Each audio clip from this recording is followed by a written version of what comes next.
A ban on face masks in Hong Kong has been lifted for now. The Court of Appeal has refused the government's request to continue enforcing the ban. The restriction introduced in October was overturned last month by a lower court.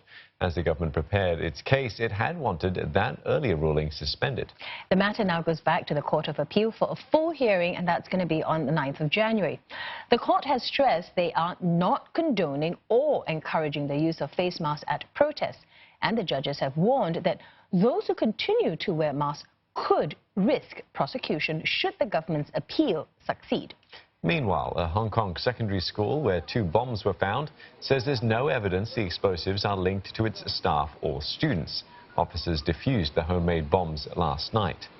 The force says the remote control devices contained 10 kilograms of high explosives and, if activated, would have killed and injured many people. Police are investigating if the bombs have anything to do with the city's ongoing unrest. Anti-government demonstrations have dragged on for more than 6 months now. Recently, there have been rumors that some senior Hong Kong officials have been asked to step down. But Chief Executive Carrie Lam says reshuffling her cabinet is not an immediate concern. From time to time in the last few months, there have always been speculations and rumors about reshuffling of my team, including the principal officials and maybe also including the Executive Council. My first priority now is really to restore law and order in Hong Kong and to ensure that Hong Kong could continue to move ahead, both economically and socially. Mrs. Lam will head to Beijing on Saturday to brief mainland officials on the latest situation in Hong Kong. Our correspondent, Roland Lim, tells us more.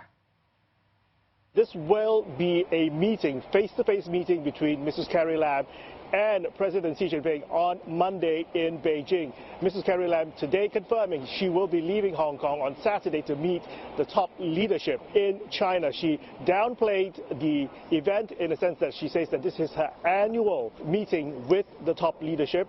Of course, the purpose of the duty visit is to give a full account of what has happened in Hong Kong over the past year, what the government have been doing, what more does the government want to do in the coming year, and what policy measures that the Hong Kong SAR need from the central government in taking forward some of our major initiatives. And of course, on top of this, she will also be asking for the support of the central government within those plans. Now, of course, top of that agenda has to be the social unrest that we've seen here this past 6 months already. So it remains to be seen whether this is going to be a two-way street in which Mrs. Lam will likely try to press harder for some of the concessions that the protesters have been demanding on the streets, and if Beijing is willing to budge.